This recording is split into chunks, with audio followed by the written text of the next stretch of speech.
ਸਤਿ ਸ਼੍ਰੀ ਅਕਾਲ ਜੀ। ਮੈਂ ਹਾਂ ਹਰਕਿਰਤ ਸਿੰਘ ਬਾਲ, ਤੁਹਾਡਾ ਸਾਰਿਆਂ ਦਾ ਸਵਾਗਤ ਕਰਦਾ ਹਾਂ। ਤੁਸੀਂ ਵੇਖ ਰਹੇ ਹੋ ਪੰਜਾਬਨਾਮਾ। ਅੱਜ ਦੀ ਜਿਹੜੀ ਵੱਡੀ ਖਬਰ ਹੈ ਉਹ ਹੈ ਕਿ ਸੁਪਰੀਮ ਕੋਰਟ ਵੱਲੋਂ ਜਿਹੜੀ ਕਮੇਟੀ ਬਣਾਈ ਗਈ ਸੀ ਉਹਦੇ ਵਿੱਚ 4 ਮੁੱਖ ਮੈਂਬਰ ਸਨ, ਜਿਨ੍ਹਾਂ ਦੇ ਵਿੱਚ 2 ਕਿਸਾਨ ਸਨ ਅਤੇ 2 ਅਰਥ ਸ਼ਾਸਤਰੀ ਲਏ ਗਏ ਸਨ, ਜਿਨ੍ਹਾਂ ਦਾ ਨਾਮ ਭੁਪਿੰਦਰ ਸਿੰਘ ਮਾਨ, ਅਨਿਲ ਘਣਵੱਤ, ਡਾਕਟਰ ਪ੍ਰਮੋਦ ਤੇ ਅਸ਼ੋਕ ਗੁਲਾਟੀ ਸੀ। ਵੱਡੀ ਖਬਰ ਹੈ ਕਿ ਡਾਕਟਰ ਭੁਪਿੰਦਰ ਸਿੰਘ ਮਾਨ ਜਿਹੜੇ ਕਿਸਾਨ ਨੇਤਾ ਭੁਪਿੰਦਰ ਸਿੰਘ ਮਾਨ ਉਹਨਾਂ ਵੱਲੋਂ ਕਮੇਟੀ ਛੱਡ ਦਿੱਤੀ ਗਈ ਹੈ। ਸਾਡੇ ਨਾਲ ਜੁੜ ਚੁੱਕੇ ਨੇ ਸਾਡੇ ਸੀਨੀਅਰ ਸਤਿਕਾਰਯੋਗ ਪੱਤਰਕਾਰ ਬਲਵੀਰ ਜੰਡੂ ਜੀ। ਬਲਵੀਰ ਜੰਡੂ ਜੀ, ਸਤਿ ਸ਼੍ਰੀ ਅਕਾਲ ਜੀ, ਤੁਹਾਡਾ ਸਵਾਗਤ ਹੈ। ਸਤਿ ਸ਼੍ਰੀ ਅਕਾਲ, ਸਤਿ ਸ਼੍ਰੀ ਅਕਾਲ ਬਲ ਜੀ, ਔਰ ਪੰਜਾਬਨਾਮਾ ਦੇ ਸਾਰੇ ਦਰਸ਼ਕਾਂ ਨੂੰ ਮੇਰੇ ਵੱਲੋਂ ਸਤਿ ਸ਼੍ਰੀ ਅਕਾਲ, ਨਮਸਕਾਰ। ਹਾਂਜੀ ਜੰਡੂ ਜੀ, ਜਿਵੇਂ ਇੱਕ ਵੱਡੀ ਅਪਡੇਟ ਆ ਰਹੀ ਹੈ ਕਿ ਕਮੇਟੀ ਦੇ ਵਿੱਚ ਜਿਹੜੇ ਕਿਸਾਨ ਨੇਤਾ ਸੀ ਭੁਪਿੰਦਰ ਸਿੰਘ ਮਾਨ, ਉਹਨਾਂ ਨੇ ਕਮੇਟੀ ਛੱਡ ਦਿੱਤੀ ਗਈ ਆ। ਉਹਨਾਂ ਵੱਲੋਂ ਕਿਹਾ ਗਿਆ ਹੈ, ਬਸ ਮੀਡੀਆ ਨਾਲ ਉਹ ਰੂਬਰੂ ਨਹੀਂ ਭਾਵੇਂ ਹੋਏ, ਪਰ ਉਹਨਾਂ ਦੀ ਟੀਮ ਵੱਲੋਂ ਇਹ ਸੰਦੇਸ਼ ਆਇਆ ਹੈ ਕਿ ਮੈਂ ਪੰਜਾਬ ਦੇ ਹੱਕ ਵਿੱਚ ਹਾਂ, ਕਿਸਾਨਾਂ ਦਾ ਹਮਾਇਤੀ ਹਾਂ, ਇਸ ਕਰਕੇ ਕਮੇਟੀ ਛੱਡ ਰਹੇ ਹਾਂ। ਕਿਵੇਂ ਵੇਖ ਰਹੇ ਹੋ ਜੰਡੂ ਜੀ? ਦੇਖੋ ਆਪਣੇ ਬਲ ਜੀ, ਜਿਹੜੀ ਸੁਪਰੀਮ ਕੋਰਟ ਨੇ 4 ਤਰੀਕ ਨੂੰ 5 ਤਰੀਕ ਨੂੰ ਸੁਣਵਾਈ ਹੋਈ ਸੀਗੀ ਜੀ, ਉਹ ਸੁਣਵਾਈ ਦੇ ਦੌਰਾਨ ਔਰ ਉਸ ਤੋਂ ਪਹਿਲਾਂ ਵੀ ਉਹਨਾਂ ਨੇ ਇੱਕ ਗੱਲ ਕਹੀ ਸੀ ਕਿ ਅਸੀਂ ਚਾਹੁੰਦੇ ਹਾਂ ਕਿ ਜਿਹੜੇ ਸਰਕਾਰ ਹੈ ਉਹ ਖੇਤੀ ਕਾਨੂੰਨ ਜਿਹੜੇ ਹੈ, ਜਿਨ੍ਹਾਂ ਨੂੰ ਕਿਸਾਨ ਅੰਦੋਲਨ ਵੱਲੋਂ ਕਾਲੇ ਕਾਨੂੰਨ ਕਿਹਾ ਜਾ ਰਿਹਾ, ਕਿ ਉਹਨਾਂ ਨੂੰ ਪੈਂਡਿੰਗ ਕਰ ਦਿੱਤਾ ਜਾਵੇ ਔਰ ਇੱਕ ਕਮੇਟੀ ਬਣਾਈ ਜਾਵੇ। ਔਰ ਬਕਾਇਦਾ ਜਿਹੜੀ ਹੁਣ 4 ਤਰੀਕ ਨੂੰ ਦਸੰਬਰ ਨੂੰ ਸੁਣਵਾਈ ਹੋਈ, ਉਸ ਦੌਰਾਨ ਕੋਰਟ ਨੇ ਬਕਾਇਦਾ ਸਰਕਾਰ ਨੂੰ ਝਾੜ ਵੀ ਪਾਈ ਇਸ ਗੱਲ ਦੀ ਕਿ ਤੁਸੀਂ ਇਹ ਸਾਰੇ ਮਾਮਲੇ ਨੂੰ ਠੀਕ ਢੰਗ ਨਾਲ ਹੈਂਡਲ ਨਹੀਂ ਕਰ ਸਕੇ, ਇਸ ਕਰਕੇ ਕਿਉਂ ਨਾ ਇਹ ਜਿਹੜੇ ਬਿੱਲ ਹੈਗੇ ਆ ਇਹਨਾਂ ਦੇ ਉੱਤੇ ਸਟੇ ਲਾਤੀ ਜਾਵੇ, ਰੋਕ ਲਾਤੀ ਜਾਵੇ। ਜਿੰਨੀ ਦੇਰ ਤੱਕ ਇਹਨਾਂ ਦਾ ਫੈਸਲਾ ਨਹੀਂ ਹੁੰਦਾ ਉਨੀ ਦੇਰ ਤੱਕ ਇਹਨਾਂ ਤੇ ਰੋਕ ਲੱਗੀ ਰਵੇ। ਔਰ ਉਸ ਰੋਕ ਦੇ ਦੌਰਾਨ ਉਹਨਾਂ ਨੇ ਇੱਕ ਕਮੇਟੀ ਬਣਾਉਣ ਦਾ ਜਿਹੜਾ ਐਲਾਨ ਕੀਤਾ ਸੀਗਾ ਪਹਿਲੇ ਦਿਨ 4 ਤਰੀਕ ਨੂੰ, ਔਰ ਉਸ ਦੇ ਵਿੱਚ ਸੀਗਾ ਕਿ ਇੱਕ ਪੈਨਲ ਬਣੇਗਾ, ਜਿਹੜਾ ਪੈਨਲ ਇਹ ਸਾਰੇ ਕਾਨੂੰਨਾਂ ਦੇ ਸਬੰਧ ਦੇ ਵਿੱਚ ਕਿਸਾਨਾਂ ਨਾਲ ਗੱਲ ਕਰੇਗਾ, ਸਰਕਾਰ ਨਾਲ ਗੱਲ ਕਰੇਗਾ। ਪਰ ਉਹ ਪੈਨਲ ਉਸ ਜੁਡੀਸ਼ੀਅਰੀ ਦਾ ਜਿਹੜਾ ਪ੍ਰੋਸੈਸ ਹੈ, ਜੁਡੀਸ਼ੀਅਲ ਪ੍ਰੋਸੈਸ ਜਿਹਨੂੰ ਕਿਹਾ ਜਾਂਦਾ ਹੈ, ਕਿ ਉਸ ਦਾ ਹਿੱਸਾ ਹੋਏਗਾ, ਕਿ ਉਹ ਸੁਪਰੀਮ ਕੋਰਟ ਦੇ ਬੈਂਚ ਨੂੰ ਦੱਸੇਗਾ ਉਸ ਦੇ ਸਾਰੇ ਬਾਰੇ। ਤੇ ਜਦੋਂ ਪੈਨਲ ਦੇ ਬਣਾਉਣ ਦੀ ਗੱਲ ਸੀ, ਤਾਂ ਜਦੋਂ ਸ਼ੁਰੂਆਤੀ ਦੌਰ ਦੇ ਵਿੱਚ ਸੁਪਰੀਮ ਕੋਰਟ ਦੇ ਬੈਂਚ ਨੇ ਜਿਹੜੇ ਉੱਘੇ ਹੈਗੇ ਪੱਤਰਕਾਰ ਤੇ ਉੱਘੇ ਖੇਤੀ ਅਰਥ ਸ਼ਾਸਤਰੀ ਪੀ ਸਾਈਨਾਥ, ਉਹਨਾਂ ਦਾ ਵੀ ਨਾਂ ਲਿਆ ਸੀ। ਪਰ ਜਦੋਂ ਕਮੇਟੀ ਦੂਸਰੇ ਦਿਨ ਬਣਾਈ ਗਈ, ਪੈਨਲ ਬਣਾਇਆ ਗਿਆ, ਉਹਦੇ ਵਿੱਚ ਜਿਹੜੇ 4 ਨਾਂ ਸਾਹਮਣੇ ਆਏ, ਉਹ ਸਾਰੇ ਉਹ ਨਾਂ ਸੀਗੇ ਜਿਹੜੇ ਖੇਤੀ ਕਾਨੂੰਨਾਂ ਦੀ ਹਮਾਇਤ ਕਰਦੇ ਰਹੇ ਆ, ਜਾਂ ਖੇਤੀ ਕਾਨੂੰਨ ਬਣਾਉਣ 'ਚ ਉਹਨਾਂ ਦਾ ਕਿਤੇ ਨਾ ਕਿਤੇ ਯੋਗਦਾਨ ਹੈ, ਜਾਂ ਉਸ ਦੀ ਪੈਰਵੀ ਕਰਦੇ ਰਹੇ। ਤੇ ਉਹਨਾਂ ਵਿੱਚ ਜਿਹੜੇ ਤੁਸੀਂ 4 ਮੈਂਬਰਾਂ ਦੇ ਨਾਂ ਲਏ ਆ, ਉਹ ਇੱਕਦਮ ਇਸ ਤਰ੍ਹਾਂ ਸਾਹਮਣੇ ਜਦੋਂ ਆਈ ਕਮੇਟੀ, ਤਾਂ ਉਸ ਦਾ ਕਿਸਾਨ ਜਥੇਬੰਦੀਆਂ ਨੇ ਪਹਿਲਾਂ ਵੀ ਉਹ ਵਿਰੋਧ ਕਰ ਰਹੇ ਸੀ ਕਿ ਕਮੇਟੀ ਸਾਨੂੰ ਮਨਜ਼ੂਰ ਨਹੀਂ ਹੈ। ਉਹਨਾਂ ਬਕਾਇਦਾ ਕੇਂਦਰੀ ਮੰਤਰੀਆਂ ਨੂੰ ਇਹ ਗੱਲ ਕਹੀ ਸੀਗੀ ਕਿ ਅਸੀਂ ਸੁਪਰੀਮ ਕੋਰਟ 'ਚ ਨਹੀਂ ਜਾਣਾ, ਪਰ ਸੁਪਰੀਮ ਕੋਰਟ ਇਸ ਤਰ੍ਹਾਂ ਉੱਥੇ ਜਿਹੜੀ ਰਿਟ ਸੀਗੀ ਉਹਦੇ ਤੇ ਐਕਸ਼ਨ ਕਰਦਿਆਂ ਕਾਰਵਾਈ ਕੀਤੀ, ਤੇ ਕਿਸਾਨਾਂ ਨੇ ਉਸ ਕਮੇਟੀ ਨੂੰ ਨਾਮਨਜ਼ੂਰ ਕਰ ਦਿੱਤਾ ਸੀ ਜੀ। ਤੇ ਜਿਹੜੇ ਤੁਸੀਂ ਭੁਪਿੰਦਰ ਸਿੰਘ ਮਾਨ ਉਹਨਾਂ ਦਾ ਨਾਂ ਲਿਆ, ਇਹ ਵੀ ਬੜੇ ਪੁਰਾਣੇ ਕਿਸਾਨ ਆਗੂ ਨੇ। ਜਦੋਂ ਭਾਰਤੀ ਕਿਸਾਨ ਯੂਨੀਅਨ ਪੰਜਾਬ 'ਚ ਬਣੀ ਸੀ, ਤਾਂ ਉਸ ਸਮੇਂ ਇਹ ਤੇ ਆਪਣੇ ਲੱਖੋਵਾਲ ਹੋਣੀ ਇਹ ਲੀਡਰ ਹੁੰਦੇ ਸੀਗੇ ਭਾਰਤੀ ਕਿਸਾਨ ਯੂਨੀਅਨ ਦੇ। ਬਾਅਦ 'ਚ ਇਹਨਾਂ ਦੇ ਮਤਭੇਦ ਹੋਣ ਕਰਕੇ ਅਲੱਗ-ਅਲੱਗ ਹੋ ਗਏ, ਤੇ ਭੁਪਿੰਦਰ ਸਿੰਘ ਮਾਨ ਹੋਣੀ ਰਾਜ ਸਭਾ ਦੇ ਮੈਂਬਰ ਰਹੇ। ਤੇ ਉਸ ਸਮੇਂ ਵੀ ਇਹ ਜਿਹੜੇ ਖੇਤੀ ਅੱਜ ਹੈ, ਜਾਂ IMF ਵੱਲੋਂ ਜਾਂ ਵਰਲਡ ਬੈਂਕ ਵੱਲੋਂ ਜਿਸ ਤਰ੍ਹਾਂ ਦੀ ਸਿਫਾਰਿਸ਼ਾਂ ਕੀਤੀਆਂ ਜਾਂਦੀਆਂ, ਉਦੋਂ ਵੀ ਭੁਪਿੰਦਰ ਸਿੰਘ ਮਾਨ ਹੋਣੀ ਉਸ ਦੇ ਹਮਾਇਤੀ ਸੀਗੇ। ਉਹਨਾਂ ਨੇ ਇਸ ਤੋਂ ਅਸਤੀਫਾ ਦੇ ਦਿੱਤਾ ਕਿਉਂਕਿ ਕਮੇਟੀ ਇੰਨੀ ਵਿਵਾਦਾਂ ਦੇ ਵਿੱਚ ਘਿਰ ਗਈ ਕਿ ਉਸ ਦੇ ਵਿੱਚ ਕਿਸਾਨਾਂ ਨੇ ਤਾਂ ਕਹਿ ਦਿੱਤਾ ਕਿ ਅਸੀਂ ਕਮੇਟੀ ਦੇ ਅੱਗੇ ਪੇਸ਼ ਹੀ ਨਹੀਂ ਹੋਵਾਂਗੇ। ਔਰ ਦੂਸਰੇ ਪਾਸੇ ਜਿਹੜੇ ਅਨਿਲ ਘਣਵੱਤ ਹੈ, ਜਿਹੜੇ ਸ਼ੇਤਕਾਰੀ ਸੰਗਠਨ ਦੇ ਸ਼ਰਦ ਜੋਸ਼ੀ ਹੋਣਾ ਦੀ ਅਗਵਾਈ 'ਚ ਜਿਹੜਾ ਸੀਗਾ ਪਹਿਲਾਂ ਬਣਿਆ, ਉਹ ਵੀ ਇਸੇ ਗੱਲ ਦੇ ਹਮਾਇਤੀ ਰਹੇ ਸੀਗੇ ਖੇਤੀ ਸੁਧਾਰਾਂ ਦੇ ਸਬੰਧ ਦੇ ਵਿੱਚ। ਇਸ ਕਰਕੇ ਕਿਸਾਨ ਜਥੇਬੰਦੀਆਂ ਨੂੰ ਉਹਨਾਂ ਤੇ ਭਰੋਸਾ ਨਹੀਂ ਸੀਗਾ। ਇਹ ਦੂਸਰਾ ਭੁਪਿੰਦਰ ਸਿੰਘ ਮਾਨ ਹੋਣੀ ਜਿਹੜੇ ਆ, ਉਹਨਾਂ ਨੇ ਜੋ ਗੱਲ ਕਹਿ ਕੇ ਅਸਤੀਫਾ ਦਿੱਤਾ ਕਿ ਮੈਂ ਫਾਰਮਰ ਦੇ ਜਿਹੜੇ ਇੰਟਰਸਟ ਹੈ, ਕਿਸਾਨੀ ਦੇ ਜਿਹੜੇ ਹਿੱਤ ਹੈ, ਉਸ ਦੇ ਖਿਲਾਫ ਨਹੀਂ ਜਾ ਸਕਦਾ, ਇਸ ਕਰਕੇ ਮੈਂ ਆਪਣੇ ਆਪ ਨੂੰ ਇਸ ਕਮੇਟੀ ਤੋਂ ਵੱਖ ਕਰ ਲਿਆ। ਨੰਬਰ 1। ਨੰਬਰ 2, ਹੁਣ ਦੂਸਰੇ ਪਾਸੇ ਕਿਸਾਨ ਜਥੇਬੰਦੀਆਂ ਦਾ ਇਹ ਕਹਿਣਾ ਹੈ ਕਿ ਜੇ ਭੁਪਿੰਦਰ ਸਿੰਘ ਮਾਨ ਹੋਣੀ ਵੱਖ ਹੋਏ ਆ ਤਾਂ ਉਹ ਇਹ ਗੱਲ ਵੀ ਸਪਸ਼ਟ ਕਰਨ ਕਿ ਉਹ ਖੇਤੀ ਕਾਨੂੰਨਾਂ ਦੀ ਹਮਾਇਤ ਕਰਦੇ ਆ ਜਾਂ ਖੇਤੀ ਕਾਨੂੰਨਾਂ ਦੇ ਵਿਰੁੱਧ ਹੈ, ਉਹ ਕਿੱਥੇ ਖੜੇ ਆ, ਆਪਣੀ ਜਿਹੜੀ ਪੋਜੀਸ਼ਨ ਹੈ, ਆਪਣਾ ਜਿਹੜਾ ਦ੍ਰਿਸ਼ਟੀਕੋਣ ਹੈ, ਆਪਣੀ ਜਿਹੜੀ ਦਿਸ਼ਾ ਹੈ, ਉਹ ਵੀ ਉਹਦੇ ਤੇ ਸਪਸ਼ਟ ਹੋਣ। ਉਹਦੇ ਬਾਰੇ ਅਜੇ ਤੱਕ ਭੁਪਿੰਦਰ ਸਿੰਘ ਮਾਨ ਹੋਰਾਂ ਵੱਲੋਂ ਕੋਈ ਗੱਲ ਨਹੀਂ ਕੀਤੀ ਗਈ। ਦੇਖਣ ਵਾਲੀ ਗੱਲ ਇਹ ਹੈ ਕਿ ਜੋ ਕਿਸਾਨਾਂ ਨੇ ਖਦਸ਼ੇ ਪ੍ਰਗਟ ਕੀਤੇ ਸੀ, ਜੋ ਦੂਸਰੇ ਲੋਕਾਂ ਨੇ ਖਦਸ਼ੇ ਪ੍ਰਗਟ ਕੀਤੇ ਸੀ ਕਿ ਕਮੇਟੀ ਬਣਾਉਣ ਦੇ ਲਈ ਸੁਪਰੀਮ ਕੋਰਟ ਨੇ ਕੋਈ ਸਮਾਂ ਨਹੀਂ ਦਿੱਤਾ, ਕੋਈ ਸਲਾਹ ਨਹੀਂ ਲਈ, ਕੋਈ ਕਿਤੋਂ ਨਾਂ ਨਹੀਂ ਮੰਗੇ ਗਏ। ਏਦਾਂ ਲੱਗਦਾ ਹੈ ਕਿ ਜਿਵੇਂ ਕਮੇਟੀ ਦੇ ਕਿਤੋਂ ਨਾਂ ਆਏ ਤਾਂ ਸੁਪਰੀਮ ਕੋਰਟ ਨੇ ਉਸ ਗੱਲ ਦਾ ਐਲਾਨ ਕਰ ਦਿੱਤਾ ਜੀ। ਹੁਣ ਦੇਖਣ ਵਾਲੀ ਗੱਲ ਇਹ ਹੈ ਇਹਦੇ ਚ ਬਲ ਜੀ ਕਿ ਜਿਹੜੇ ਬਾਕੀ ਦੇ ਮੈਂਬਰ ਹੈ ਉਹ ਕੀ ਵਤੀਰਾ ਅਖਤਿਆਰ ਕਰਦੇ ਆ, ਜਾਂ ਸੁਪਰੀਮ ਕੋਰਟ ਦੀ ਜਿਸ ਢੰਗ ਨਾਲ ਹੁਣ ਹੋਇਆ, ਜੋ ਕੋਈ ਸੁਪਰੀਮ ਕੋਰਟ ਦਾ ਆਮ ਤੌਰ ਤੇ ਸਾਡੇ ਸਰਵਉੱਚ ਅਦਾਲਤ ਜੋ ਵੀ ਕਰਦੀ ਹੈ ਉਸ ਦਾ ਸਭ ਧਿਰਾਂ ਵੱਲੋਂ ਮਾਣ ਸਨਮਾਨ ਕੀਤਾ ਜਾਂਦਾ। ਇੱਥੋਂ ਤੱਕ ਕਿ ਹੁਣ ਕਿਸਾਨ ਜਥੇਬੰਦੀਆਂ ਨੇ ਵੀ ਇਸ ਗੱਲ ਦੀ ਤਾਂ ਸੁਪਰੀਮ ਕੋਰਟ ਦੇ ਲਈ ਉਹਨਾਂ ਕਿਹਾ ਕਿ ਠੀਕ ਜਿਹੜੇ ਉਹਨਾਂ ਨੇ ਖੇਤੀ ਬਿੱਲ ਸੀਗੇ ਉਹਨਾਂ ਤੇ ਜਿਹੜੀ ਰੋਕ ਲਾਤੀ, ਪਰ ਕਮੇਟੀ ਦੇ ਮਾਮਲੇ ਤੇ ਕਿਸਾਨ ਪਹਿਲਾਂ ਵੀ ਉਹਨਾਂ ਨਾਲ ਸਹਿਮਤ ਨਹੀਂ ਸੀ। ਤਾਂ ਉਸ ਤੋਂ ਇਹ ਲੱਗਦਾ ਹੈ ਕਿ ਹੁਣ ਇਹ ਕਮੇਟੀ ਦੀ ਜਿਹੜੀ ਇੱਕ ਹੁੰਦਾ ਹੈ ਕ੍ਰੈਡੀਬਿਲਿਟੀ, ਜਿਹੜੀ ਭਰੋਸੇਯੋਗਤਾ, ਉਸ ਤੇ ਬੜਾ ਵੱਡਾ ਪ੍ਰਸ਼ਨ ਚਿੰਨ੍ਹ ਲੱਗ ਗਿਆ ਭੁਪਿੰਦਰ ਸਿੰਘ ਮਾਨ ਹੋਣਾ ਦੇ ਉਸ ਕਮੇਟੀ ਤੋਂ ਵੱਖ ਹੋਣ ਦੇ ਨਾਲ। ਇਸ ਦੇ ਅੱਗੇ ਹੁਣ ਸੁਪਰੀਮ ਕੋਰਟ ਕੀ ਫੈਸਲਾ ਲੈਂਦੀ, ਨੰਬਰ 1। ਨੰਬਰ 2 ਕਿ ਕਿਸਾਨਾਂ ਨੇ ਕੱਲ ਸਾਰੇ ਦੇਸ਼ ਭਰ ਦੇ ਵਿੱਚ, ਖਾਸ ਕਰਕੇ ਪੰਜਾਬ ਦੇ ਤੇ ਦਿੱਲੀ ਦੇ ਸਾਰੇ ਹਿੱਸਿਆਂ ਦੇ ਵਿੱਚ ਲੋਹੜੀ ਮੌਕੇ ਦੇ ਉੱਤੇ ਉਹਨਾਂ ਕੀ ਕਾਨੂੰਨਾਂ ਦੀਆਂ ਕਾਪੀਆਂ ਸਾੜੀਆਂ, ਕਈ ਲੱਖ ਕਾਪੀਆਂ ਤੇ ਕਹਿੰਦੇ ਆ ਕਿ ਸਿੱਧੂ ਬਾਰਡਰ ਦੇ ਉੱਪਰ ਗਈਆਂ। ਇਸ ਕਰਕੇ ਜੰਡੂ ਜੀ ਮੈਂ ਤੁਹਾਨੂੰ ਵੀ ਹੋਰ ਜਾਣਕਾਰੀ ਦਿੰਦਾ, ਜਿਹੜੀਆਂ ਤੁਸੀਂ ਕਾਪੀਆਂ ਦੀ ਗੱਲ ਕਰ ਰਹੇ ਹੋ, ਭਾਰਤੀ ਕਿਸਾਨ ਯੂਨੀਅਨ ਪੰਜਾਬ ਦੇ ਕੌਮੀ ਜਨਰਲ ਸਕੱਤਰ ਬਲਵੰਤ ਸਿੰਘ ਵੱਲੋਂ ਜਾਣਕਾਰੀ ਦਿੱਤੀ ਗਈ ਹੈ ਕਿ ਸਿੰਘੂ ਬਾਰਡਰ, ਟਿੱਕਰੀ ਬਾਰਡਰ, ਗਾਜੀਪੁਰ, ਸ਼ਾਹਜਹਾਂਪੁਰ ਵਿਖੇ 1 ਲੱਖ ਦੇ ਕਰੀਬ ਲਗਭਗ ਜਿਹੜੀਆਂ ਕਾਪੀਆਂ ਸਾੜੀਆਂ ਗਈਆਂ। ਹਾਂਜੀ, ਤੁਸੀਂ ਗੱਲ ਜਾਰੀ ਰੱਖੋ। ਜੀ ਜੀ, ਹਾਂਜੀ। ਉਹਦੇ ਵਿੱਚ ਬਲ ਜੀ ਇਹ ਜਿਹੜਾ ਸਾਰਾ ਹੈਗਾ ਪ੍ਰੋਸੈਸ, ਇਹਦੇ ਚ ਇਹ ਲੱਗਦਾ ਹੈ ਕਿ ਹੁਣ ਜਿਸ ਤਰ੍ਹਾਂ ਇੱਕ ਪਹਿਲਾਂ ਹੋਈ ਸੀ ਕਿਸਾਨਾਂ ਨਾਲ ਕੇਂਦਰੀ ਖੇਤੀ ਮੰਤਰੀਆਂ ਵੱਲੋਂ, ਤਾਂ ਉਹ ਵੀ ਉੱਥੇ ਹੀ ਘੁੰਮਦੀ ਰਹੀ, ਕਿਉਂਕਿ ਕਿਸਾਨਾਂ ਦੀ ਬੜੀ ਸਪਸ਼ਟ ਮੰਗ ਆ ਤੇ ਸਪਸ਼ਟ ਸੋਚ ਆ ਤੇ ਸਪਸ਼ਟ ਦ੍ਰਿਸ਼ਟੀਕੋਣ ਆ ਤੇ ਸਪਸ਼ਟ ਦਿਸ਼ਾ ਹੈ ਕਿ ਅਸੀਂ ਇਹ ਚਾਹੁੰਦੇ ਆ ਕਿ ਇਹ ਜਿਹੜੇ ਖੇਤੀ ਕਾਨੂੰਨ ਬਣਾਏ ਗਏ ਆ ਇਹ ਸਾਰੇ ਰੱਦ ਕੀਤੇ ਜਾਣ। ਉਹ ਕਿਸਾਨ ਦਾ ਇਹ ਵੀ ਕਹਿਣਾ ਹੈ ਕਿ ਜਦੋਂ ਸਰਕਾਰ ਇਹ ਗੱਲ ਮੰਨ ਰਹੀ ਹੈ ਕਿ ਇਹਨਾਂ 'ਚ ਇੰਨੇ ਨੁਕਸ ਹੈ, ਇਹਨਾਂ 'ਚ ਸੋਧ ਕਰ ਦਿੰਨੇ ਆ ਅਸੀਂ, ਇੱਕ ਦੂਸਰੇ ਪਾਸੇ ਸੁਪਰੀਮ ਕੋਰਟ ਦਾ ਇਹ ਕਹਿਣਾ ਕਿ ਕਿਸਾਨਾਂ ਨਾਲ ਕਿਸੇ ਵੀ ਪੱਧਰ ਤੇ ਸਲਾਹ ਮਸ਼ਵਰਾ ਨਹੀਂ ਕੀਤਾ ਗਿਆ ਇਸ ਸੰਬੰਧ ਦੇ ਵਿੱਚ। ਇਸ ਕਰਕੇ ਇਹ ਸਾਰੀ ਗੱਲ ਕਿਸਾਨਾਂ ਜੋ ਮੰਗ ਕਰ ਰਿਹਾ ਉਸ ਦੇ ਉੱਤੇ ਬਿਲਕੁਲ ਜਾਇਜ਼ ਠਹਿਰਦੀ ਆ, ਉਸ ਦੇ ਉੱਤੇ ਮੋਹਰ ਲਾਉਂਦੀ ਹੈ ਕਿ ਇਹ ਜਿਹੜੇ ਖੇਤੀ ਕਾਨੂੰਨ ਕਾਲੇ ਕਾਨੂੰਨ ਨੇ ਇਹ ਰੱਦ ਕਰਨ ਯੋਗ ਨੇ। ਔਰ ਦੂਸਰਾ ਕਿਸਾਨਾਂ ਦੀ ਮੰਗ ਹੈਗੀ ਹੈ ਕਿ MSP ਜਿਹੜੀ ਹੈ ਉਸ ਨੂੰ ਕਾਨੂੰਨੀ ਦਰਜਾ ਦਿੱਤਾ ਜਾਵੇ। ਜਿਹੜੀਆਂ ਵੀ ਕੇਂਦਰ ਸਰਕਾਰ ਵੱਲੋਂ 23 ਆਈਟਮਾਂ ਦੀਆਂ ਘੱਟੋ ਘੱਟ ਕੀਮਤਾਂ ਨਿਸ਼ਚਿਤ ਕੀਤੀਆਂ ਜਾਂਦੀਆਂ, ਉਹ ਸਾਰੀਆਂ ਦੀ ਜਿਹੜੀ MSP ਹੈ ਕਿਸਾਨਾਂ ਨੂੰ ਮਿਲਣਾ ਯਕੀਨੀ ਬਣਾਇਆ ਜਾਵੇ ਸਾਰੇ ਦੇਸ਼ ਦੇ ਅੰਦਰ। ਸੋ ਇਸ ਕਰਕੇ ਇਹ ਸਾਰੀ ਸਥਿਤੀ ਦੇ ਵਿੱਚ ਹੁਣ ਜਿਹੜੀ 15 ਨੂੰ ਮੀਟਿੰਗ ਹੋਣੀ ਹੈ, ਜਿਹੜੀ ਪਹਿਲਾਂ ਤੈਅ ਹੋਈ ਸੀ, ਉਹ ਮੀਟਿੰਗ ਹੁੰਦੀ ਹੈ ਨਹੀਂ ਹੁੰਦੀ, ਜਾਂ ਉਸ ਮੀਟਿੰਗ 'ਚ ਕੀ ਆਉਂਦਾ, ਕਿਉਂਕਿ ਕਿਸਾਨ ਬੜੇ ਸਪਸ਼ਟ ਨੇ ਆਪਦੀ ਗੱਲ ਦੇ ਵਿੱਚ।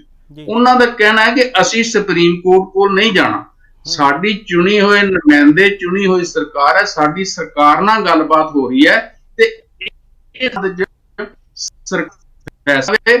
ਫੈਸਲਾ ਵੀ ਕੀ ਲਵੇ ਕਿ ਇਹ ਕਾਨੂੰਨ ਜਿਹੜੇ ਆ ਇਹਨਾਂ ਨੂੰ ਰੱਦ ਕਰੇ, ਇਹਨਾਂ ਨੂੰ ਵਾਪਸ ਲਵੇ ਤੇ ਇਹਨਾਂ ਦੀ ਥਾਂ ਦੇ ਉੱਤੇ ਅੱਗੇ ਕਿਸਾਨਾਂ ਦੀ ਜਥੇਬੰਦੀਆਂ ਦੀ, ਕਿਸਾਨਾਂ ਦੇ ਨੁਮਾਇੰਦਿਆਂ ਦੀ ਸਲਾਹ ਦੇ ਨਾਲ, ਰਾਜ ਸਰਕਾਰਾਂ ਦੀ ਸਲਾਹ ਦੇ ਨਾਲ ਇਹ ਜਿਹੜੇ ਕਾਨੂੰਨ ਹੈਗੇ ਆ ਉਹਨਾਂ ਦੀ ਥਾਂ ਦੇ ਉੱਤੇ ਇਹ ਕਾਨੂੰਨ ਰੱਦ ਕਰਕੇ ਇੱਕ ਤਾਂ MSP ਦੇ ਲਈ ਜਿਹੜੀ ਹੈ ਕਾਨੂੰਨੀ ਪ੍ਰਬੰਧ ਬਕਾਇਦਾ ਕੀਤੇ ਜਾਣ, ਔਰ ਦੂਸਰਾ ਇਹਦੇ ਤੇ ਇਹ ਵੀ ਹੈ ਬਲ ਜੀ ਕਿ ਇਹਦੇ ਨਾਲ ਰਾਜ ਸਰਕਾਰਾਂ ਵੀ ਜਿਹੜੀਆਂ ਉਹਨਾਂ ਦੇ ਵੀ ਅਧਿਕਾਰਾਂ ਤੇ ਛਾਪਾ ਪਿਆ, ਜਿਸ ਬਾਰੇ ਸੁਪਰੀਮ ਕੋਰਟ ਚੁੱਪ ਹੈ, ਕਿਉਂਕਿ ਸੁਪਰੀਮ ਕੋਰਟ ਜਿਹੜੀ ਸਾਡੀ ਸਰਵਉੱਚ ਅਦਾਲਤ ਹੈ ਉਹ ਹੀ ਸਾਡੇ ਸੰਵਿਧਾਨ ਦੀ ਜਦੋਂ ਵੀ ਕੋਈ ਉਹਦੇ ਤੇ ਪ੍ਰਸ਼ਨ ਉੱਠਦੇ ਆ ਤਾਂ ਉਹਦੀ ਵਿਆਖਿਆ ਕਰਦੀ।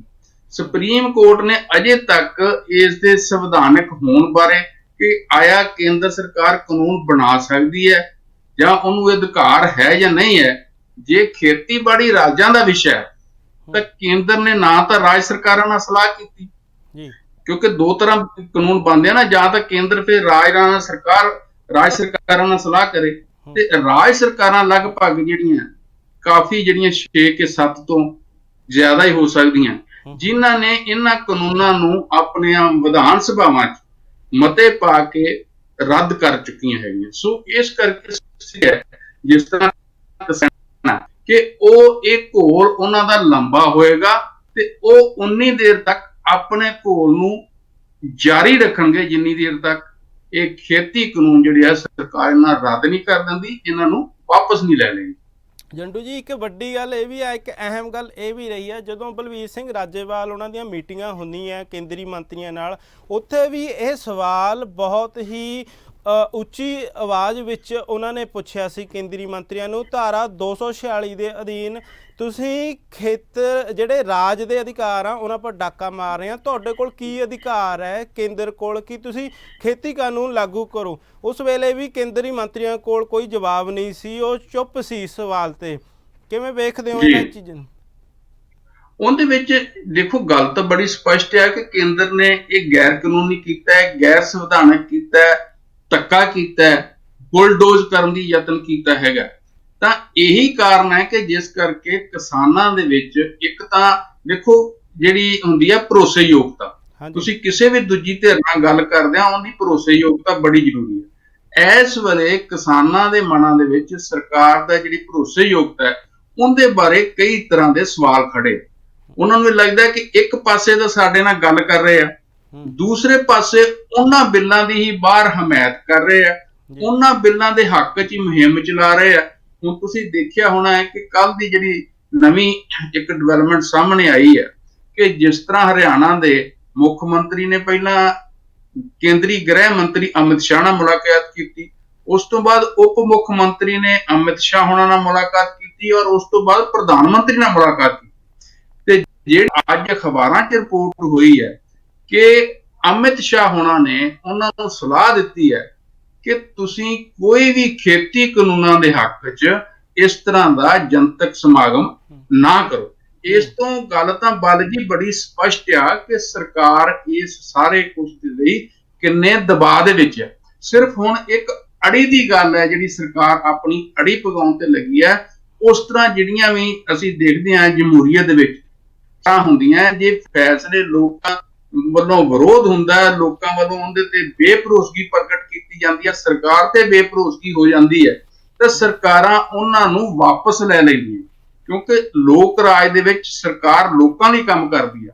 ਪਰ ਇੱਥੇ ਦੇਖਣ 'ਚ ਇਹ ਆਇਆ ਹੈ ਕਿ ਕਿਸਾਨ ਇਸ ਗੱਲ ਤੋਂ ਪੂਰੀ ਤਰ੍ਹਾਂ ਕਨਵਿੰਸ ਹੋ ਚੁੱਕੇ ਆ, ਪੂਰੀ ਤਰ੍ਹਾਂ ਚੇਤਨ ਹੈਗੇ ਆ ਕਿ ਇਹ ਜਿਹੜੇ ਕਾਨੂੰਨ ਹੈ ਇਹ ਮੌਜੂਦਾ ਸਰਕਾਰ ਜਿਹੜੀ ਕੇਂਦਰ ਦੀ ਨਰਿੰਦਰ ਮੋਦੀ ਦੀ ਅਗਵਾਈ ਵਾਲੀ, ਉਹਨੇ ਇਹ ਕਾਰਪੋਰੇਟ ਦੇ ਹਿੱਤਾਂ ਨੂੰ ਪ੍ਰੋਟੈਕਟ ਕਰ ਲਈ, ਉਹਨਾਂ ਦੀ ਸੁਰੱਖਿਆ ਲਈ, ਉਹਨਾਂ ਨੂੰ ਫਾਇਦਾ ਪਹੁੰਚਾਉਣ ਲਈ ਇਹ ਕਾਨੂੰਨ ਬਣਾਏ ਹੈਗੇ ਆ। ਔਰ ਵਰਲਡ ਬੈਂਕ ਦੀ ਇਹਨਾਂ ਆਪਣੀ ਇੱਕ ਭੂਮਿਕਾ ਹੈਗੀ ਹੈ। ਇਹ ਸਾਰਾ ਉਹਨਾਂ ਗੱਲਾਂ ਦਾ ਸਿਖਰ ਹੈਗਾ ਬਲ ਜੀ ਜਿਹੜੇ 1991-92 ਦੇ ਵਿੱਚ ਸਾਡੇ ਦੇਸ਼ ਦੇ ਅੰਦਰ ਕਾਂਗਰਸ ਦੇ ਪ੍ਰਧਾਨ ਮੰਤਰੀ ਸੀ ਨਰਸਿਮਹਾ ਰਾਓ, ਉਹਨਾਂ ਦੇ ਸਮੇਂ ਜਿਹੜੀਆਂ ਉਧਾਰ ਨੀਤੀਆਂ, ਜਿਹੜਾ ਵਿਸ਼ਵੀਕਰਨ, ਜਿਹੜਾ ਨਿੱਜੀਕਰਨ ਦਾ ਇੱਕ ਨਵਾਂ ਆਰਥਿਕ ਮਾਡਲ ਜਿਹੜਾ ਸੀਗਾ ਉਹ ਲਾਗੂ ਕੀਤਾ ਗਿਆ। ਇਹ ਉਸ ਦਾ ਸਿਖਰ ਹੈ ਕਿ ਹੁਣ ਸਾਰਾ ਕੁਝ ਜਿਹੜੀ ਮੌਜੂਦਾ ਸਰਕਾਰ ਹੈ ਉਹ ਕਾਰਪੋਰੇਟ ਦੇ ਹੱਥਾਂ 'ਚ ਸੌਂਪ ਦੇਣਾ ਚਾਹੁੰਦੀ ਹੈ। ਜਿਹੜੀ ਗੱਲ ਜਿਹੜੇ ਸਮਝ ਚੁੱਕੇ ਆ, ਉਹਨਾਂ ਦੀ ਸਮਝ ਦਾ ਵੱਡਾ ਹਿੱਸਾ ਬਣ ਚੁੱਕਾ ਹੈ, ਔਰ ਉਹ ਇਸ ਨੂੰ ਇਸੇ ਕਰਕੇ ਹੀ ਉਹਨਾਂ ਨੂੰ ਲੱਗਦਾ ਹੈ ਕਿ ਇਹ ਸਾਡੇ ਜਿਹੜੀ ਹੈ ਆਰ ਪਾਰ ਦੀ ਲੜਾਈ ਹੈ, ਤੇ ਸਾਨੂੰ ਉਸੇ ਢੰਗ ਨਾਲ ਹੀ ਲੜਨੀ ਪੈਣੀ ਆ, ਉਸੇ ਤਿਆਰੀ ਨਾਲ ਹੀ ਕਿਸਾਨ ਜਿਹੜੇ ਹੈ ਇਸ ਮੈਦਾਨ 'ਚ ਡਟੇ ਹੋਏ ਹੈ। ਇਸੇ ਕਰਕੇ ਹੀ ਉਹ ਚਾਹੁੰਦੇ ਹੈ ਕਿ ਜਿਹੜੀ ਸਰਕਾਰ ਹੈ ਉਹ ਗੱਲ ਕਰੇ, ਤਾਂ ਉਹਦੇ ਨਾਲ ਹੀ ਸਾਡੀ ਜਿਹੜੀ ਗੱਲ ਹੈ ਉਹ ਨਿਬੜੇ ਤੇ ਸਰਕਾਰ ਕਾਨੂੰਨ ਵਾਪਸ ਲਵੇ। ਚੰਡੂ ਜੀ, ਜਿਵੇਂ ਕੇਂਦਰ ਨੂੰ ਫਟਕਾਰ ਲਗਾਈ ਗਈ ਹੈ ਸੁਪਰੀਮ ਕੋਰਟ ਵੱਲੋਂ, ਅਜਿਹੇ ਵਿੱਚ ਇੱਕ ਬਿਆਨ ਆਉਂਦਾ ਹੈ, ਮੈਂ ਫਿਲਮੀ ਜਗਤ ਤੋਂ ਹਟ ਕੇ ਲੋਕ ਸਭਾ ਮੈਂਬਰ ਨੇ ਉਹਨਾਂ ਵੱਲੋਂ ਕਿਹਾ ਗਿਆ ਕਿ ਅੰਦੋਲਨ ਕਰ ਰਹੇ ਕਿਸਾਨ ਨਹੀਂ ਜਾਣਦੇ ਕਿ ਉਹ ਕੀ ਚਾਹੁੰਦੇ ਨੇ, ਵਿਰੋਧੀਆਂ ਦੇ ਬਹਿਕਾਵੇ 'ਚ ਆ ਕੇ ਅੰਦੋਲਨ ਕਰ ਰਹੇ ਨੇ। ਹੇਮਾ ਮਾਲਿਨੀ ਦਾ ਇਹ ਬਿਆਨ ਹੈ। ਜਦੋਂ ਅਜਿਹਾ ਵਰਤਾਰਾ ਵਰਤ ਰਿਹਾ ਹੈ ਪੰਜਾਬ ਦੇ ਵਿੱਚ, ਚਾਹੇ ਉਹ ਜਿਆਣੀ ਜੀ ਹੋਣ ਜਾਂ ਹਰਜੀਤ ਗਰੇਵਾਲ ਹੋਣੀ ਹੋਰ, ਇਹ ਵਿਰੋਧ ਹੋਣ ਦੇ ਬਾਵਜੂਦ ਵੀ ਕੇਂਦਰ ਦੇ ਵਿੱਚ ਭੁਗਤ ਰਿਹਾ। ਭਾਵੇਂ ਠੀਕ ਹੈ ਕਿ ਸੱਤਾਧਾਰੀ ਤੁਹਾਡੀ ਪਾਰਟੀ, ਆਪਣੀ ਪਾਰਟੀ ਨੂੰ ਉਹਦੇ ਪ੍ਰਤੀ ਵਫਾਦਾਰ ਹੋਣਾ ਠੀਕ ਹੈ, ਪਰ ਸੁਪਰੀਮ ਕੋਰਟ ਦੇ ਝਾੜ ਪੈਣ ਤੋਂ ਬਾਅਦ ਵੀ ਕਿਵੇਂ ਲੈਂਦੇ ਆ ਇਹੋ ਜਿਹੇ ਬਿਆਨਾਂ ਨੂੰ? ਦੇਖੋ, ਗੱਲ ਪਤਾ ਕੀ ਹੈ ਬਲ ਜੀ, ਇਹ ਜਿਹੜੇ ਬਿਆਨ ਨੇ ਨਾ, ਇਹ ਕੋਈ ਉਹਨਾਂ ਨੂੰ ਆਪ ਨੂੰ ਨਹੀਂ ਪਤਾ ਖੇਤੀ ਕਾਨੂੰਨਾਂ ਬਾਰੇ। ਜਿਹੜੇ ਇਹ ਗੱਲ ਕਹਿ ਰਹੇ ਹੇਮਾ ਮਾਲਿਨੀ ਨੇ, ਕਦੀ ਉਹਦਾ ਖੇਤੀ ਨਾਲ ਸੰਬੰਧ ਨਹੀਂ ਰਿਹਾ, ਕਦੀ ਖੇਤੀ ਕਾਨੂੰਨਾਂ ਨਾਲ ਸੰਬੰਧ ਨਹੀਂ ਰਿਹਾ, ਔਰ ਬਕਾਇਦਾ ਕਿਉਂਕਿ ਭਾਰਤੀ ਜਨਤਾ ਪਾਰਟੀ ਵੱਲੋਂ ਜਿਹੜੀਆਂ ਇਸ ਵੇਲੇ ਉੱਘੀਆਂ ਸ਼ਖਸੀਅਤਾਂ ਹੈਗੀਆਂ, ਉਹਨਾਂ ਦੀ ਪਾਰਟੀ ਦੇ ਮੈਂਬਰ ਨੇ, ਚਾਹੇ ਉਹ ਲੋਕ ਸਭਾ ਮੈਂਬਰ ਨੇ, ਰਾਜ ਸਭਾ ਮੈਂਬਰ ਨੇ, ਉਹਨਾਂ ਤੋਂ ਔਰ ਖਾਸ ਕਰਕੇ ਮੰਤਰੀਆਂ ਦੇ ਇਹੋ ਜਿਹੇ ਬਿਆਨ ਜਿਹੜੇ ਆ ਦਵਾਏ ਜਾ ਰਿਹਾ। ਕਿਉਂਕਿ ਅਸੀਂ ਬੜੀ ਚੰਗੀ ਤਰ੍ਹਾਂ ਜਾਣਦੇ ਹਾਂ ਸਾਰੇ ਕਿ ਹੇਮਾ ਮਾਲਿਨੀ ਨੇ ਖੇਤੀ ਕਾਨੂੰਨਾਂ ਬਾਰੇ ਹੋ ਸਕਦਾ ਕਿ ਵੀ ਨਾ ਉਹਦੇ ਬਾਰੇ ਪੱਕੀ ਕਿਹਾ ਜਾ ਸਕਦਾ, ਪਰ ਕਿਸਾਨਾਂ ਦੇ ਬਾਰੇ ਇਹ ਕਹਿਣਾ ਕਿ ਕਿਸਾਨਾਂ ਨੂੰ ਖੇਤੀ ਕਾਨੂੰਨਾਂ ਦੇ ਬਾਰੇ ਪਤਾ ਨਹੀਂ, ਉਹ ਕਿਸੇ ਦੇ ਬਹਿਕਾਵੇ 'ਚ ਆ ਕੇ ਜਾਂ ਕਹਿਣ ਦੇ ਉੱਤੇ ਇਹ ਕਰ ਰਿਹਾ, ਇਹ ਬਿਲਕੁਲ ਨਹੀਂ ਹੈ। ਕਿਸਾਨਾਂ ਨੇ ਜ਼ਮੀਨੀ ਹਕੀਕਤਾਂ ਨੂੰ, ਖੇਤੀ ਬਿੱਲਾਂ ਨੂੰ ਬੜੇ ਚੰਗੀ ਤਰ੍ਹਾਂ ਪੜ੍ਹਿਆ ਹੋਇਆ, ਔਰ ਜਿਸ ਢੰਗ ਨਾਲ ਉਹ ਉੱਥੇ ਨੈਗੋਸੀਏਸ਼ਨ 'ਚ, ਗੱਲਬਾਤ 'ਚ, ਵਿਚਾਰ ਵਟਾਂਦਰੇ 'ਚ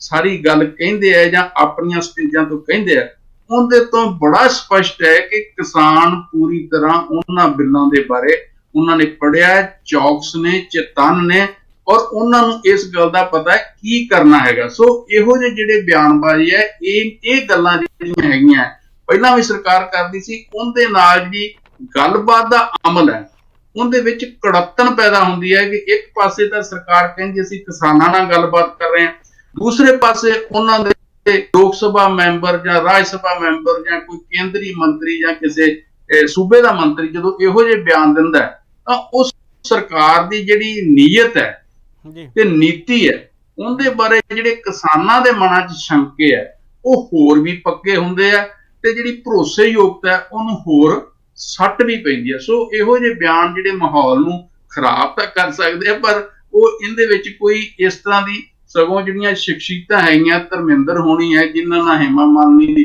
ਵਿਆਹ ਹੋਇਆ ਔਰ ਉਹਨਾਂ ਦਾ ਬੇਟੇ ਨੇ ਵੀ ਗੁਰਦਾਸਪੁਰ ਤੋਂ ਚੋਣ ਲੜੀ ਹੈਗੀ ਹੈ, ਧਰਮਿੰਦਰ ਹੋਣਾ ਦੇ ਨੇ, ਉਹਨਾਂ ਨੂੰ ਪੰਜਾਬ ਦੇ ਬਾਰੇ ਪਤਾ ਹੋਣਾ ਚਾਹੀਦਾ, ਔਰ ਪੰਜਾਬ ਦੇ ਖਾਸ ਕਰਕੇ ਆਪ ਵੀ ਉਹ ਜਿਹੜੀ ਕਿਸਾਨੀ ਦੇ ਬਾਰੇ ਜਿਸ ਤਰ੍ਹਾਂ ਦੀਆਂ ਉਹ ਪਹਿਲਾਂ ਦੇ ਬਿਆਨ ਆਏ ਸੀਗੇ ਕਿ ਇਹ ਮਾਮਲਾ ਹੱਲ ਹੋਣਾ ਚਾਹੀਦਾ, ਉਹ ਇਸ ਗੱਲ ਨੂੰ ਕਰਦੇ ਆ। ਤਾਂ ਕਿੰਨਾ ਸਾਰਾ ਕੁਝ ਇੱਕੋ ਪਰਿਵਾਰ 'ਚ ਵੀ ਜਿਹੜਾ ਆਪਾ ਵਿਰੋਧੀ ਹੈ, ਔਰ ਵੈਸੇ ਵੀ ਹੇਮਾ ਮਾਲਿਨੀ ਵੱਲੋਂ ਇਸ ਤਰ੍ਹਾਂ ਦਾ ਬਿਆਨ ਆਉਣਾ ਸਪਸ਼ਟ ਕਰਦਾ ਹੈ ਕਿ ਇਹ ਬਿਆਨ ਜਿਹੜੇ ਹੈ ਇਹ ਦਵਾਏ ਗਏ ਹੈ। ਸੋ ਇਸ ਸਥਿਤੀ ਦੇ ਵਿੱਚ ਇਹ ਜਿਹੜੇ ਬਿਆਨ ਹੈ ਇਹ ਕੋਈ ਚੰਗੀ ਭੂਮਿਕਾ ਨਹੀਂ ਬਣਾਉਂਦੇ, ਗੱਲਬਾਤ ਲਈ ਸਖਾਵਾਂ ਮਾਹੌਲ ਨਹੀਂ ਪੈਦਾ ਕਰਦੇ, ਸਗੋਂ ਉਹਦੇ ਵਿੱਚ ਵਿਗਾੜ ਪੈਦਾ ਕਰਦੇ। ਜੀ, ਤੁਸੀਂ 15 ਜਨਵਰੀ ਨੂੰ ਜਿਹੜੀ ਜੰਡੂ ਜੀ ਮੀਟਿੰਗ ਹੈ, ਭਾਵੇਂ ਕਿਸਾਨਾਂ ਨੇ ਕਿਹਾ ਕਿ ਅਸੀਂ ਜ਼ਰੂਰ ਜਾਵਾਂਗੇ, ਪਰ ਲੱਗ ਨਹੀਂ ਰਿਹਾ ਕਿ ਕੇਂਦਰ ਸਰਕਾਰ ਬਹੁਤ ਕੋਈ ਸਕਾਰਾਤਮਕ ਭੂਮਿਕਾ ਨਿਭਾਊਗੀ। ਕਿਵੇਂ ਵੇਖਦੇ ਹੋ 15 ਜਨਵਰੀ? ਪਰ ਕੇਂਦਰ ਸਰਕਾਰ ਵੱਲੋਂ ਦੁਬਾਰਾ ਤਾਂ ਕੋਈ ਸੱਦਾ ਨਹੀਂ ਆਇਆ ਬਾਲ ਜੀ ਅਜੇ ਤੱਕ। ਨਹੀਂ, ਪਰ ਉਹ ਕਿਸਾਨਾਂ ਵੱਲੋਂ ਕਿਹਾ ਗਿਆ ਵੀ ਕਿ ਜੇ ਸੱਦਾ ਆਵੇਗਾ ਤਾਂ ਅਸੀਂ ਸਵੀਕਾਰ ਕਰਾਂਗੇ। ਹਾਂ, ਨਹੀਂ ਉਹ ਬਿਲਕੁਲ ਠੀਕ ਹੈ। ਨਹੀਂ, ਉਹ ਕਿਸਾਨਾਂ ਦੀ ਜਿਹੜੀ ਆਪਣੀ ਉਹਨਾਂ ਦੀ ਰਣਨੀਤੀ ਆ ਉਹ ਬਿਲਕੁਲ ਠੀਕ ਨੇ ਕਿ ਜੇ ਉਹਨਾਂ ਨੂੰ ਕੋਈ ਗੱਲਬਾਤ ਲਈ ਬੁਲਾਏਗਾ ਤੇ ਉਹ ਜਾਣਗੇ। ਇਹ ਬਣਦਾ ਵੀ ਹੈ ਏਡੇ ਵੱਡੇ ਅੰਦੋਲਨ ਜਦੋਂ ਹੁੰਦੇ ਆ, ਕਿਉਂਕਿ ਅਲਟੀਮੇਟਲੀ ਤਾਂ ਬਾਅਦ ਜੀ ਦੇਖੋ ਗੱਲਬਾਤ ਰਾਹੀਂ ਹੀ ਮਾਮਲੇ ਹੱਲ ਹੁੰਦੇ ਆ। ਅਖੀਰ ਤੇ ਭਾਵੇਂ ਕਿੱਡੇ ਵੱਡੇ ਮਰਜ਼ੀ ਅੰਦੋਲਨ ਹੋ ਜਾਣ, ਕਿੰਨੀਆਂ ਮਰਜ਼ੀ ਵੱਡੀਆਂ ਲੜਾਈਆਂ ਹੋ ਜਾਣ, ਤਾਂ ਗੱਲਬਾਤ ਦੀ ਟੇਬਲ ਤੇ ਬੈਠ ਕੇ ਹੀ ਚੀਜ਼ਾਂ ਦੇ ਨਿਪਟਾਰੇ ਹੁੰਦੇ ਆ। ਤੇ ਇਹ ਕਿਸਾਨ ਨੇਤਾਵਾਂ ਦੀ, ਕਿਸਾਨ ਜਥੇਬੰਦੀਆਂ ਦੀ ਬੜੀ ਅਸਾਰੂ, ਬੜੀ ਸੁਖਾਵੀਂ ਤੇ ਬੜੀ ਹਾਂ ਪੱਖੀ ਪਹੁੰਚ ਹੈ ਕਿ ਉਹ ਇਸ ਕਿਸੇ ਵੀ ਗੱਲ ਨੂੰ ਕੋਈ ਅੜਿੱਕਾ ਨਹੀਂ ਬਣਨਾ ਚਾਹੁੰਦੇ, ਕਿ ਕਿਤੇ ਵੀ ਸਰਕਾਰ ਨੂੰ ਜਾਂ ਦੂਸਰੀਆਂ ਧਿਰਾਂ ਨੂੰ ਮੌਕਾ ਨਹੀਂ ਦੇਣਾ ਚਾਹੁੰਦੇ ਕਿ ਕਿਸਾਨ ਤਾਂ ਜੀ ਇਹਦੇ ਤੇ ਗੱਲਬਾਤ ਹੀ ਨਹੀਂ ਕਰਨਾ।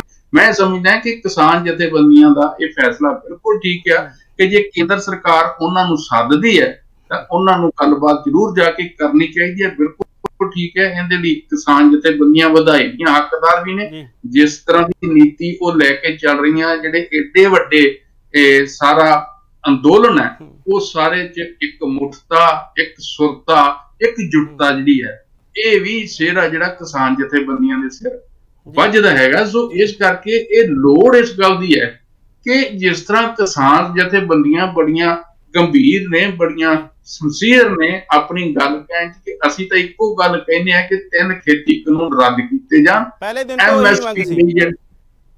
ਹਾਂਜੀ ਹਾਂਜੀ ਹਾਂਜੀ, ਤੇ ਉਹੀ ਮੰਗ ਹੈ ਕਿ ਪੰਜਾਬ ਦੇ ਸੀ ਵੀ ਇਹ ਕਾਲੇ ਕਾਨੂੰਨ ਉਹਦੇ ਪਰ ਅੜੇ ਹੋਏ ਆ। ਨਹੀਂ ਅੜੇ ਨਹੀਂ, ਅੜੇ ਵੀ ਹੋਏ ਆ, ਉਹਨਾਂ ਦੀ ਗੱਲ ਵੀ ਠੀਕ ਹੈ ਕਿ ਉਹ ਸਪਸ਼ਟ ਨੇ।